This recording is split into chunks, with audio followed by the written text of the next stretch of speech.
Hello and welcome to the Flourishing Introvert Talks with me, Jo Rawbone. This is the podcast that celebrates the natural gifts of introverts so that we can flourish in all situations. Episode 332. Mind the perception gap. If you've listened to recent episodes about respect and trust, you might have had a hunch about where I'm heading next. People have opinions about us, quite often based on hearsay rather than actual experience. So for anyone who is looking to further their career or improve an important relationship, perception does matter. Because someone's perception is basically their reality, whether factually accurate or not. So guess what? They use it as evidence, and of course it may not match your reality. In my case, it's this mismatch that can still get me barreling down rabbit holes, defending my reality if I'm not careful, and in my experience, that's rarely, if ever, helpful. Let me give you an example. One of my cousins, Sandra, let slip after a few sherbets at a party that she'd always thought I was stuck up, thinking myself better than her and the rest of the family. Interesting. Her reason for this conclusion was that I didn't go to many of the big extended family gatherings. Her observation about my lack of appearances was correct, but the conclusion she drew was not. So what did I do? In this particular instance, I laughed. I didn't get defensive, I didn't explain, and I managed to steer well clear of those darned rabbit holes. And there were other family influences at force here, which I won't go into now, but which meant that there would have been no point doing anything other than laughing. You see, in the big scheme of things, it didn't matter that much to me. What a cousin, who I may see once every 4 years, thinks of me is frankly irrelevant. In this instance, I was able to demonstrate Byron Katie's assertion that what others think of me is none of my business. I was taken with her work when I came across it during my master's, and I got to see her live in London many years ago. She's not entirely uncontroversial, but then neither am I. Now, I accept that it's a whole different ball game in the workplace when laughing or brushing it off won't achieve the desired result. So in this episode, I plan to offer you some strategies to deploy in the workplace when what people think of you does matter. Let's start with some grounding so we're on the same page as we begin to unpick the problem. Reality is what I know to be true about me. This includes my values, my intentions, my capabilities, etc. Perception, on the other hand, is what others believe to be true based on whatever they have gathered from their senses, including what's been told to them from a variety of sources. Let's be clear, though. Introverts are harder to read than the average bear, so we may need to be more intentional about what we share. And here's why. Over time, when this perception is shared often enough or generates sufficient weight and momentum, it becomes our reputation. And as I've always said, our reputation always precedes us, so we really can't escape it. Just think about how misunderstood our personality type still is and how our behaviours can be misread. Quiet becomes disengaged. Succinct becomes abrupt, calm becomes disinterested, thoughtful becomes indecisive, and as I found out, discerning becomes stuck up. These days, the world is a scarily small place. I remember talking about how the time-space continuum was shrinking or being compressed when I was studying social psychology, and that was back in the 1980s. Just think about how much technology has advanced since then, making us truly a global village these days. So if you have ambitions of any sort, not just within your current organisation, understanding how you are perceived and managing your reputation become crucial. And from the clients I work with, neither of these things fill them with joy, but it has to be done if you have aspirations. If not, crack on as you are. Let's follow the Byron Katie thread a little more now, because one of her key concepts is about being clear whose business you are in, and it's very relevant here. She talks about 3 kinds of business: my business, your business, and God's business, meaning bigger than all of us. She goes on to say the only business we have any right being in is our own, and that we create undue stress for ourselves when we're mentally in other people's business. So this is at the heart of her "what others think of me is none of my business" assertion. Makes total sense to me. So in my opinion, here's what's true in workplace settings. What peers, colleagues and leaders think of me is their business. We all see things through our own lens, after all. What I understand of that, make it mean and do about it is my business.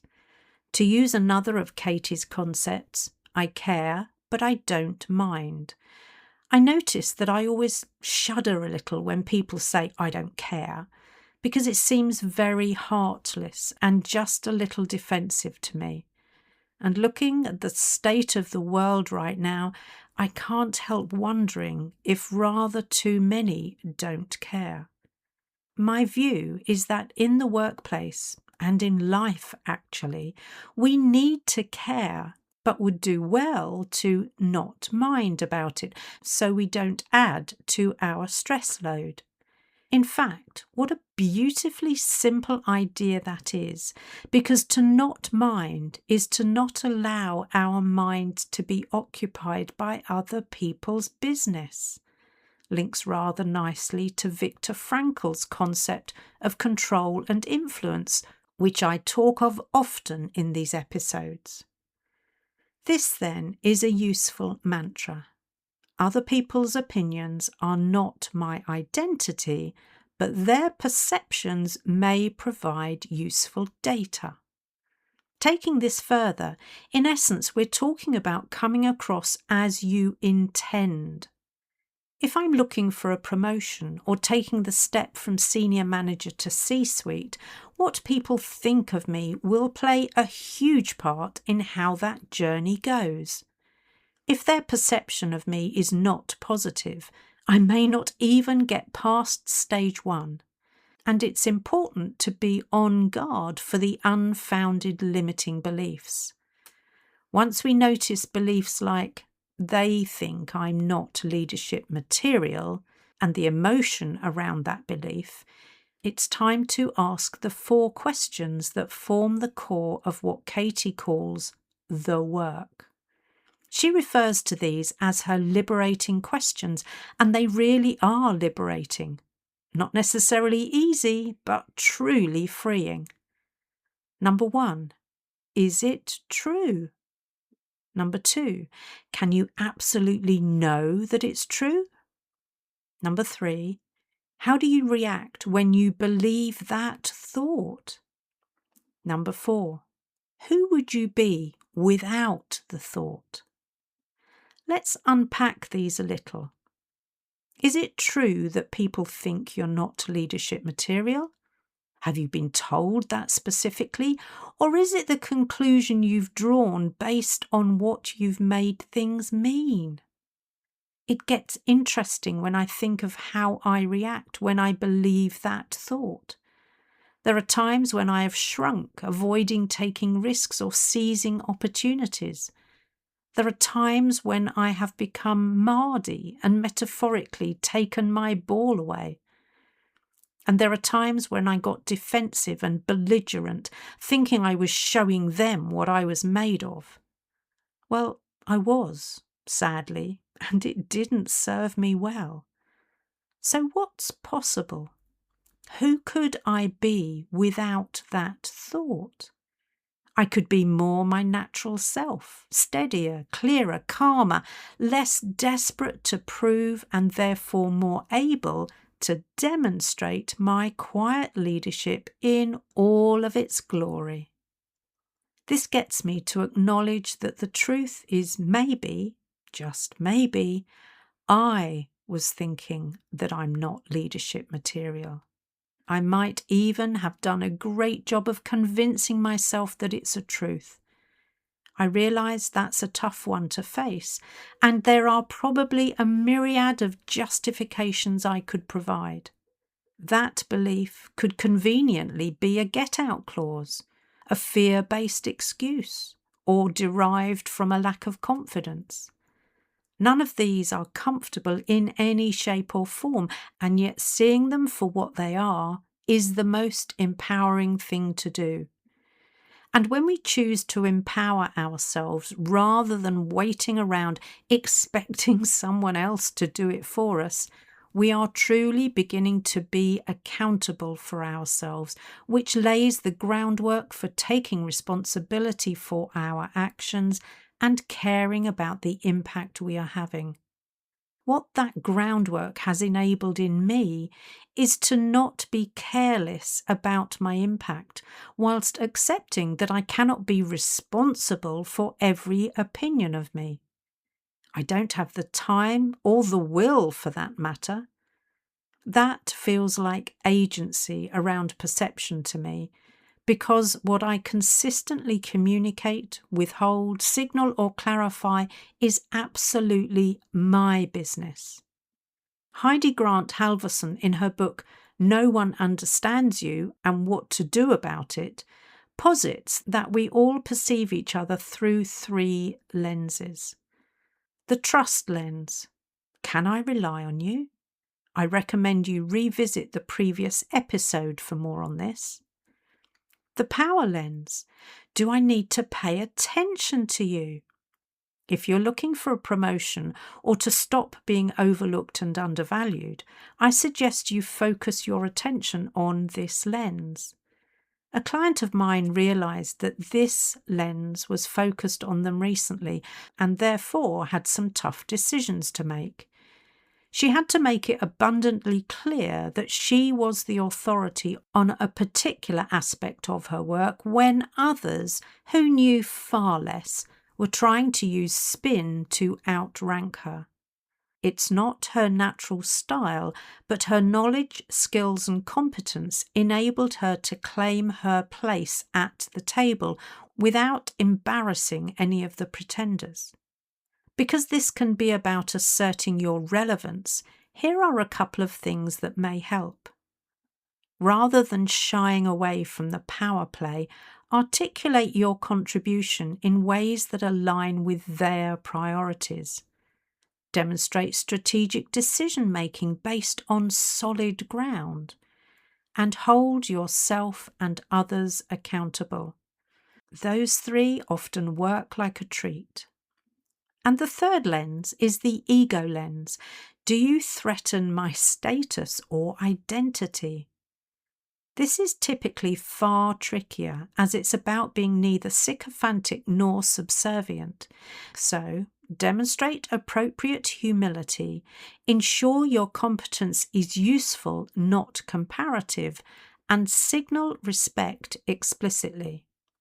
What I've found is that when I take the time to get to know those in power a little better, the lens they often prefer to look through becomes obvious. This enables me to choose the necessary action, my approach, and the language that is more likely to resonate with them. This sits at the heart of influencing, which is a skill all great leaders need. By focusing on Katie's 4 liberating questions, when we realise that we need to rattle the cage of potential perception we're caught in, helps us to see the way out. And thinking about the lens that matters most to the person you're dealing with provides a key. That's when it's time to demonstrate that quiet leadership we're famed for. Time to showcase our skills rather than show them off recklessly or wave them in people's faces just for the sake of it. And it's time to stop playing small, hiding or making excuses. Leaders and decision makers are busy, and in this fast-paced world, they struggle to make the time to understand any of us accurately, especially we more guarded introverts. So, we have to meet those busy leaders more than halfway. And I see that as a good thing, as I'm more in the driving seat and not avoiding my own power. My final thought is this. Maybe perception is only a problem if we worship it or ignore it. When you make it your business to find out how you're perceived with the right intention and then decide how to turn that data into useful information, the crucial perception gap is minimized, and that will serve you well. If you enjoyed this episode as much as I did, then please subscribe, rate us and leave a comment, because we know that helps other people find the podcast. And if other people find us, other introverts can flourish. You are listening to an Intentional Media Production podcast.